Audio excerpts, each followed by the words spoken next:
গ্রামের আয়রনযুক্ত কলের পানিকে কিভাবে ১০০% ফিল্টারিং করে পরিষ্কার ধবধবে সাদা পানি বানিয়ে ফেলবেন? খুব বেশি কিছু না, ৩টা প্লাস্টিকের ড্রামের সাথে আপনার পানির ট্যাঙ্কিটাকে কানেক্ট করতে হবে। প্রয়োজন হবে বেশ কিছু পাথর এবং সিলেকশন বালু। বিশ্বাস করুন, যারা গ্রামে বসবাস করে তারা খুব ভালো করে জানে যে সেখানে সাপ্লাইয়ের পানি না থাকায় টিউবওয়েল থেকে মোটরের মাধ্যমে ট্যাঙ্কিতে পানি উঠানোর কারণে প্রতিনিয়ত আয়রনযুক্ত লাল পানি ব্যবহার করতে হয়, যেটা দিয়ে গোসল করলে চুল এবং মাথার ত্বকের ক্ষতি হয়, খেলে পেটের সমস্যা হয়, রান্না বান্নাতেও সমস্যা হয়। তো প্রথমে বলে দিই, ১০০ লিটার পানি ধারণ ক্ষমতা সম্পন্ন ৩টা ড্রাম নেবেন। ভিডিওতে দেখানো প্রসেসে প্রত্যেকটা ড্রামের উপর থেকে ৭ ইঞ্চি নিচে একটা হোল করবেন আর নিচ থেকে ৩ ইঞ্চি উপরে আরেকটা হোল করবেন এবং তার সাথে সংযুক্ত করে দিবেন পাইপ কানেক্টর। আপনারা ২ ইঞ্চি অথবা ৩ ইঞ্চি পাইপ ব্যবহার করতে পারেন। এই পাইপ কানেক্টরের ভেতরে একটা ম্যানুয়াল ফিল্টারিং পাইপ যুক্ত করে দিবেন, যেটা আপনারা ভিডিওতে দেখানো প্রসেসে অন্তত ১০ ইঞ্চি লম্বা একটা পাইপের উপর নিচে করাত দিয়ে অর্ধেক পরিমাণ অংশ কেটে দিবেন। আপনারা দেখতে পাচ্ছেন পাইপের ভেতর থেকে স্পষ্ট দেখা যাচ্ছে যে বাইরে থেকে সূর্যের আলো ঢুকছে, তার মানে এখান দিয়ে ফিল্টারিং এর পানি খুব সহজে আসা যাওয়া করতে পারবে। ব্যাস, এরকম ৬টা ফিল্টারিং পাইপ বানিয়ে কানেক্টরের ভেতরে প্রতিটা টাঙ্কিতে ২টি করে ফিল্টারিং পাইপ যুক্ত করে দিন। এটাকে 3 স্টেজ ফিল্টার কোর বলা হয়। এবার আসুন, ৩ ধরনের পাথুরে কণা আপনাকে সংগ্রহ করতে হবে। প্রথম পাথুরে কণাগুলো হবে একটু বড় সাইজের, দ্বিতীয় পাথুরে কণাগুলো হবে মাঝারি সাইজের, তৃতীয় পাথুরে কণাগুলো হবে আসলে সিলেকশন বালু। এবার আসুন, আপনার হাতে থাকা ৩টা প্লাস্টিকের ট্যাঙ্কিকে ৩টা ভিন্ন ভিন্ন উচ্চতায় রাখতে হবে।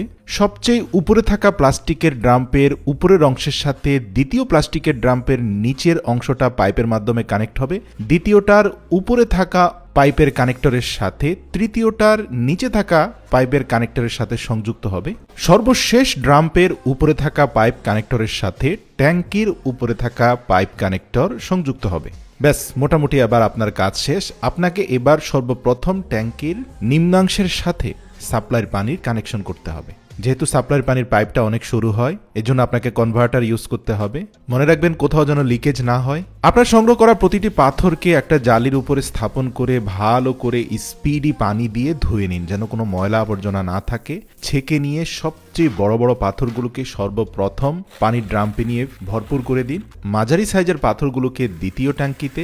অবশ্য দ্বিতীয় ট্যাঙ্কিতে একটা বিষয় মাথা রাখবেন, দ্বিতীয় ট্যাঙ্কির মধ্যভাগে কিছুটা কয়লা সংযুক্ত করবেন, তবে কয়লা দেওয়ার পরে কিছুটা পরিমাণ সিলেকশন বালি দিয়ে তার উপরে আরো কিছু মাঝারি পাথর দিয়ে ভরাট করে দিবেন। এভাবে একই প্রসেসে কোর 1, 2, 3 পূর্ণ করে দেবেন। মনে রাখবেন, কোর 1-এ শুধুমাত্র পাথর থাকবে, কোর 2-তে 3টা উপাদানই থাকবে, কোর 3-তেও 3টা উপাদানই থাকবে। দেখতে পাবেন কোর 1-এর সাথে সাপ্লাইয়ের পানি কানেক্ট করা মাত্র নিচ দিয়ে পানি যখনই প্রবেশ করবে তখন সেটা পাথর হয়ে উপর দিয়ে গিয়ে দ্বিতীয় কোরে যাবে। সেখানে 3টা পাথরের ধাপ পার হবে। সর্বপ্রথম পাথর, সিলেকশন বালি, কয়লা, তারপরে আবার পাথর, তারপরে আবারও 3টা ধাপে কোর 3-তে গিয়ে ফিল্টারিং হয়ে যখন ড্রামে পানি যাবে তখন দেখবেন যে সেই পানিতে কোনো আয়রন নেই, একেবারে বিশুদ্ধ পানি।